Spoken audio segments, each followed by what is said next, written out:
আজ ইতিহাসের এক ঐতিহাসিক বাক বদলের মুহূর্তে বাংলাদেশের মানুষ নতুন করে ঐক্যবদ্ধ হয়েছে। বাংলাদেশের মানুষ পুরনো দুর্বৃত্তপনার রাজনৈতিক বন্দোবস্তকে ছুঁড়ে ফেলে দিয়ে নতুন বন্দোবস্তের ভিত্তিতে বাংলাদেশ গড়বার লক্ষ্যে যে জনতার ঐক্য গড়ে তুলেছে, পটুয়াখালী 2 আসনে বাউফলের জনগণ আজকের এই বিপুল উপস্থিতির মধ্য দিয়ে প্রমাণ করে দিয়েছে বাংলাদেশে আর পুরনো রাজনৈতিক ব্যবস্থা চলবে না। বাংলাদেশে আর সেই ফ্যাসিবাদের রাজনীতি কোনোদিন ফিরে আসবে না ইনশাআল্লাহ। বাংলাদেশের মানুষ মেহনতি মানুষ, বাংলাদেশের মানুষ পরিশ্রমী মানুষ। আমি লক্ষ্য করে দেখেছি প্রতিটি সেক্টরে, প্রতিটি ক্ষেত্রে আমার দেশের মানুষ তারা পরিশ্রম করে, হাড় ভাঙ্গা খাটুনি খাটে, মাথার ঘাম পায়ে ফেলে দেশের জন্য, জনগণের জন্য তারা তিল তিল করে সম্পদ উপার্জন করে।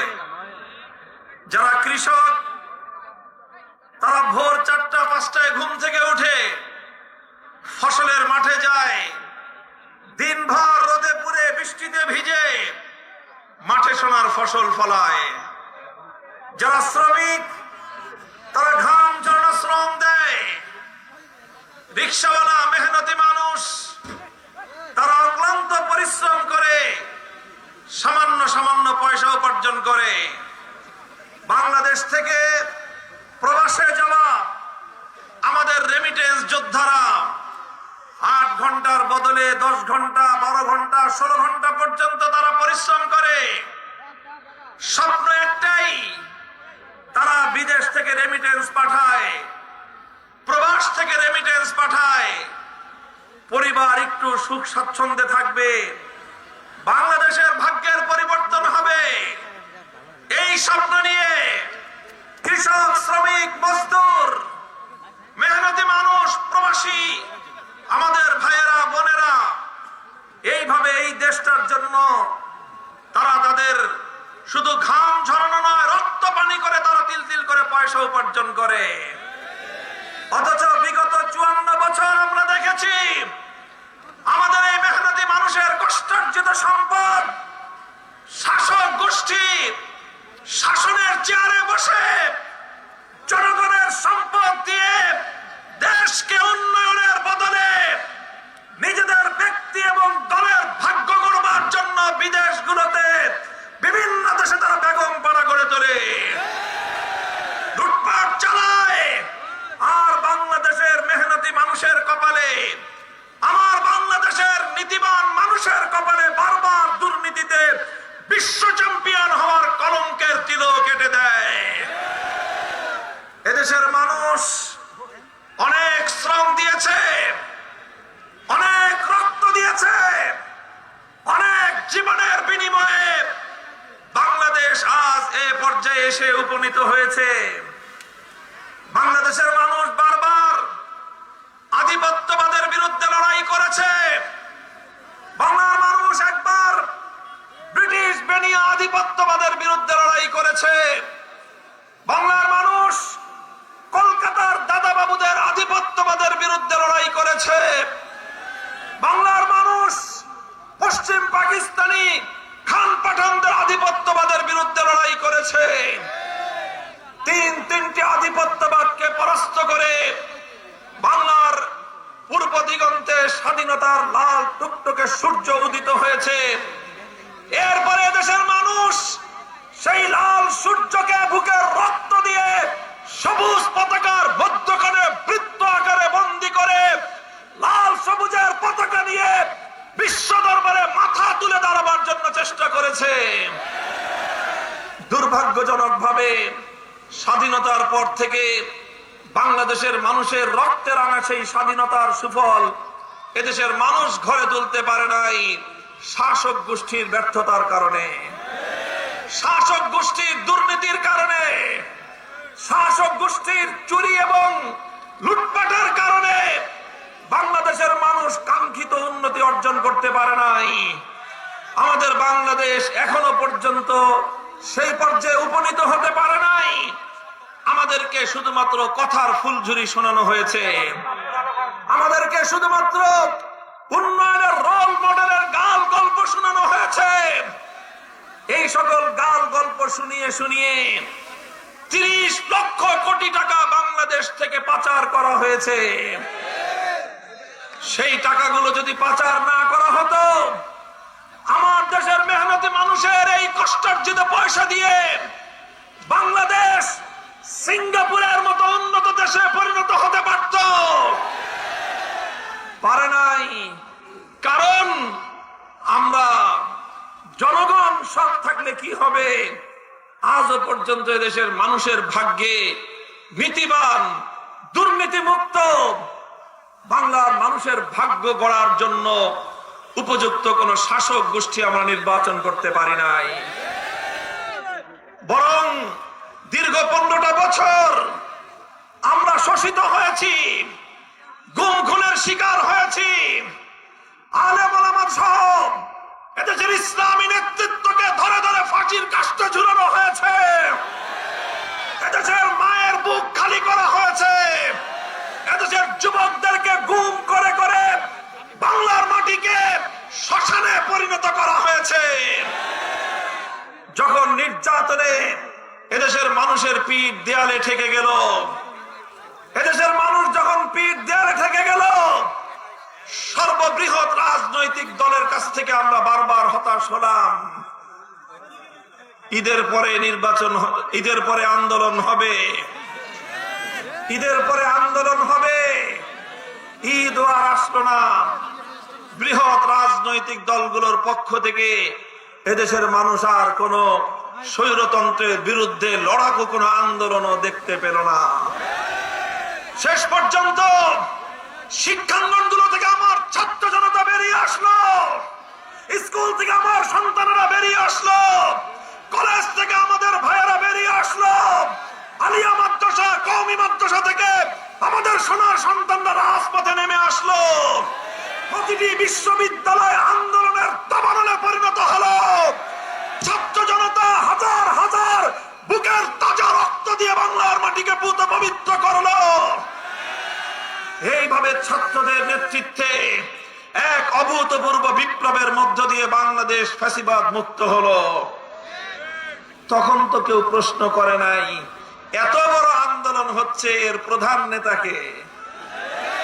এখন তোমরা প্রশ্ন করো যে এত বড় আন্দোলন, এত বড় জোট, গোটা বাংলাদেশ আজ ঐক্যবদ্ধ, এই ঐক্যবদ্ধ বাংলাদেশের প্রধানমন্ত্রীকে এটা নিয়ে তোমাদের প্রশ্ন করতে উতলা হয়ে দেখতে হয়। আমাদের এই জোটের মধ্যে সর্ববৃহৎ দল একটি আছে না নাই? বলেন আছে না নাই? সেই দলের একজন আমির আছেন না নাই? কাজেই এই জাতীয় ধূম্রজাল সৃষ্টি করে, বিভ্রান্তি তৈরি করে ঐক্যবদ্ধ বাংলাদেশকে আর বিপদগামী করতে পারবে না। আমরা বলতে চাই 10 দলীয় যে ঐক্য গঠিত হয়েছে, কোন একক নেতার নেতৃত্ব প্রতিষ্ঠার জন্য নয়। 10 দলীয় ঐক্য গঠিত হয়েছে কোন শুধুমাত্র একটি দলের স্বার্থ উদ্ধার করবার জন্য নয়। 10 দলীয় ঐক্য গঠিত হয়েছে 10টি দলের ভাগ্য করবার জন্য নয়। 10 দলীয় ঐক্য গঠিত হয়েছে বাংলার মানুষের ভাগ্য করবার জন্য। 10 দলীয় ঐক্য নির্বাচন করছে নিজের দলকে প্রতিষ্ঠা করবার জন্য নয়। 10 দলীয় ঐক্য নির্বাচন করছে বাংলার মানুষের ভাগ্য পরিবর্তন করবার জন্য। তাই আমরা বলতে চাই, আমাদের 10 দলের পক্ষ থেকে যেখানে যাকে প্রার্থী করা হয়েছে সে কোন একক দলের প্রার্থী নয়, এমনকি সে শুধু 10 দলের প্রার্থী নয়, সে নিপীড়িত বাংলার জনগণের আপামর জনগণের মনোনীত প্রার্থী ডক্টর শফিকুল ইসলাম মাসুদ একটি অপার সম্ভাবনাময় মেধাবী মুখ। সে শুধু বাউফলের কৃতি সন্তান নয়, সে শুধু পটুয়াখালীর সন্তান নয়, সে আগামী বাংলাদেশের অন্যতম এক উজ্জ্বল নক্ষত্র। ইনশাআল্লাহ আগামীর বাংলাদেশের বিনির্মাণ, আগামীর মেধাবী বাংলাদেশ, সম্ভাবনাময় বাংলাদেশ তৈরির জন্য যেই মেধাবী নেতৃত্বের প্রয়োজন, তার অন্যতম প্রধান মুখ হবে ডক্টর শফিকুল ইসলাম মাসুদ। ইনশাআল্লাহ আমি দোয়া করি, আশীর্বাদ জানাই বাংলাদেশের আলেম সমাজের পক্ষ থেকে ডক্টর শফিকুল ইসলাম মাসুদকে আমি আশীর্বাদ এবং দোয়া করি। ইনশাআল্লাহ যেই বাংলাদেশ গড়বার জন্য আমরা হাতে হাত রেখেছি, সে বাংলাদেশ গড়বার জন্য সে আমাদের অন্যতম হিরণ্ময় হাতিয়ার হিসেবে কাজ করবে। আমি ডক্টর শফিকুল ইসলাম মাসুদের হাতে ন্যায়ের প্রতীক, ইনসাফের প্রতীক দাড়িপাল্লা তুলে দিয়ে এদেশের আলেম সমাজের পক্ষ থেকে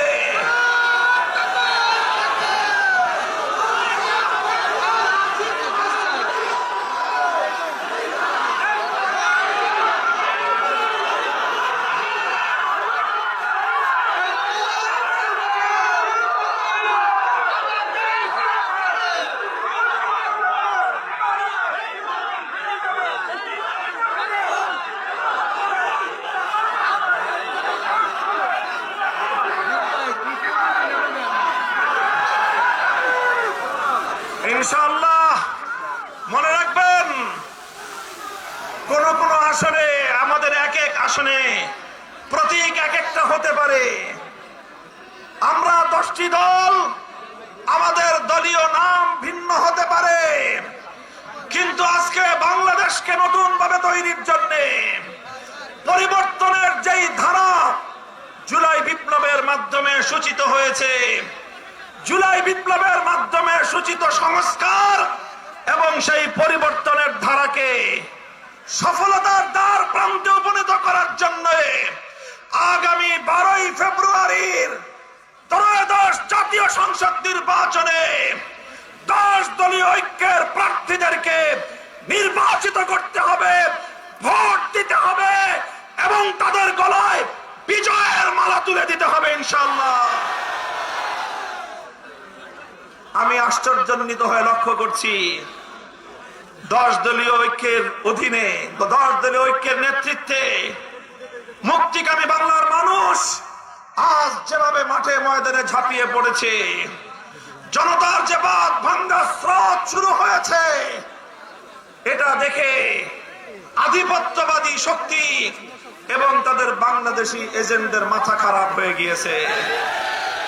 যারা মনে করেছিল যে আবার নতুন কোন দালাল অথবা দোসর সৃষ্টি করে বাংলাদেশটাকে ভিন দেশিরা লুটে পুটে খাবে, লক্ষ্য করে শুনুন, ভিন দেশি শক্তি, বিদেশি আধিপত্যবাদী শক্তি যুগের পর যুগ, বছরের পর বছর বাংলার মানুষের মাথার উপর তাদের দোসর এবং সেবাদারদেরকে বসিয়ে বাংলাদেশ থেকে তারা রক্ত চুষে খেয়েছে, লুটে পুটে খেয়েছে। এক দোসরের দিন শেষ হলে নতুন আর এক দোসরকে বসানোর জন্য তারা পায়তারা চালিয়েছে। এবার বাংলার মানুষ ঐক্যবদ্ধ হয়েছে, আর কোন দোসরের চেহারা তারা দেখতে চায় না। বাংলার মানুষ এবার নিজেদের ভাগ্য নিজেরাই করতে চায়, তাই তারা দিশেহারা হয়ে পড়েছে, যা তা বলা শুরু করেছে। এটা প্রমাণ করে যে তারা তাদের পরাজয়ের পূর্ণ আভাস দেখতে পাচ্ছে। আমরা পরিষ্কার ভাষায় বলি, ইনসাফের যে বাংলাদেশ গড়বার জন্য শরীফ ওসমান হাদিরা শাহাদাত বরণ করেছে, আমাদের ভাইয়েরা যে ইনসাফের জন্য রক্ত দিয়েছে, ব্যালট বিপ্লবের মাধ্যমে ইনসাফের বাংলাদেশ আমরা গড়েই ছাড়বো ইনশাআল্লাহ। আমরা যদি ব্যালট বিপ্লবের মাধ্যমে ইনসাফের বাংলাদেশ গড়তে না পারি, জুলাই বিপ্লব সার্থক হবে না। এবারের নির্বাচন একদিকে সংসদ নির্বাচন, আরেকদিকে জুলাই সনদ বাস্তবায়নের গণভোটের নির্বাচন। মনে রাখবেন, সংসদ নির্বাচন 5 বছর পর পর আসে, কিন্তু এমন সনদ বাস্তবায়নের এই নির্বাচন গণভোট, এটা কিন্তু অর্ধ শতাব্দীতে একবারের বেশি আসে না। তাই গণভোটে জুলাই সনদকে আইনি ভিত্তি কার্যকর করার মধ্য দিয়ে ফ্যাসিবাদের দুয়ার চিরতরে বন্ধ করতে হবে। যারা ফ্যাসিবাদী বন্দোবস্ত ধ্বংস করতে চায় না, বরং আবার ফ্যাসিবাদকে ফিরিয়ে আনতে চায়, তারা আজকে দ্বিধান্বিত, তারা আজকে দ্বিধাগ্রস্ত। তারা দিনের আলোতে বলে গণভোটে হা বাক্সে সিল মারবা, রাতের অন্ধকারে আবার বলে না বাক্সে সিল মারবা। আমি আপনাদেরকে জিজ্ঞাসা করি, যারা প্রকাশ্যে এক কথা বলে আবার গোপনে আরেক কথা বলে, আপনাদের দেশে তাদেরকে কি বলা হয়? বাংলার মানুষ আর কোনদিন মুনাফিকের রাজনীতিতে আস্থা রাখতে পারে না। এদেশের মানুষকে অনেক ভৌতাবাজি হয়েছে, অনেক প্রতারণা হয়েছে। এবার রাজপথে আমরা সব ভৌতাবাজি মোকাবেলা করব। 12ই ফেব্রুয়ারি ব্যালটের মাধ্যমে মুনাফিককে চূড়ান্ত ভাবে আমরা বাংলা থেকে উৎখাত করে দিব ইনশাআল্লাহ। আমার মা বোনেরা, আমি আপনাদেরকে বিশেষভাবে অনুরোধ করি, আপনারা নতুন বাংলাদেশ গড়বার ক্ষেত্রে সবচেয়ে বেশি ত্যাগ দিয়েছেন। আপনাদের কলিজার টুকরা সন্তানগুলোকে আমাদের মায়েরা জুলাই যুদ্ধের সময় আপনারা যুদ্ধের রণাঙ্গনে পাঠিয়ে দিয়েছেন। বলেছেন, আমার সন্তান, তুমি যদি শহীদ হও, আমার এক দুলালের রক্ত দিয়ে লক্ষ মায়ের সন্তানরা মুক্তি পাবে। বাংলার সেই বীরাঙ্গনা মা জাতিকে আমি সালাম জানাই। আপনারা আগামীর বাংলাদেশ গড়বার জন্য, আপনাদের সন্তানদের রক্তকে সার্থক করবার জন্য ঘরে ঘরে যাবেন, মানুষকে বলবেন, বাংলাদেশের মানুষ, আলেম সমাজ, এদেশের ধর্মপ্রাণ মানুষ, এদেশের জুলাই বিপ্লবীরা, দেশ প্রেমিক শক্তি সকলে আজ ঐক্যবদ্ধ হয়েছে। কাজেই এই সুযোগ যদি হাতছাড়া করি আমরা, তাহলে আবার নতুন করে এমন আরেকটি সুযোগ তৈরি হতে বহুদিন সময় লেগে যাবে। কাজেই এই সুবর্ণ সুযোগকে হাতছাড়া করা যাবে না।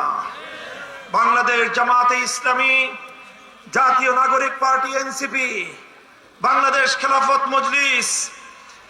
মজলিস, এবি পার্টি সহ 10টি দল আমরা হাতে হাত রেখে আজ ঐক্যবদ্ধ হয়েছি। আমাদের কোন ভাই, তারা আমাদের সাথে থাকবেন কি থাকবেন না দ্বিধান্বিত আছেন। আমি আপনাদেরকে একটা কথা বলতে চাই, আলাদা আলাদা নির্বাচন করার বহু সময় আছে, বহু সময় থাকবে। এবার ইনসাফের জোটকে, এবার ইনসাফের ঐক্যকে বিজয়ী করতে না পারলে ইতিহাসের দায় আমরা কোনোদিন শোধ করতে পারবো না। দল মতের ঊর্ধ্বে উঠে ডক্টর শফিকুল ইসলাম মাসুদ একজন সজ্জন মানুষ, জনদরদী মানুষ, তুমুল জনপ্রিয় ছাত্র নেতা, আগামীর বাংলাদেশের অন্যতম মেধাবী মুখ। এদেশের আলেমদের প্রতি তার অসাধারণ শ্রদ্ধা এবং ভালোবাসা, বিনয়ী একজন মানুষ। এইরকম একজন মানুষ যদি বাউফল থেকে নির্বাচিত না হয়, বাউফল মানুষের জন্য এটা হবে দুর্ভাগ্যের বিষয়।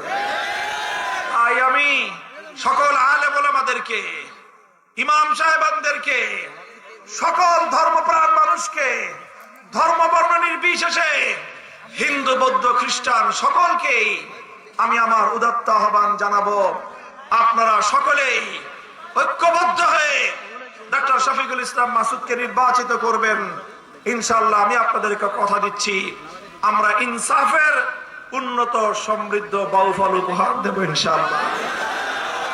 ইনশাআল্লাহ থাকবেন তো? 10 দলীয় ঐক্য জিন্দাবাদ, বাংলাদেশ খেলাফত মজলিস জিন্দাবাদ, বীর বাংলাদেশ জিন্দাবাদ, ইনকিলাব ইনকিলাব জিন্দাবাদ জিন্দাবাদ। আসসালামু আলাইকুম ওয়া রাহমাতুল্লাহ।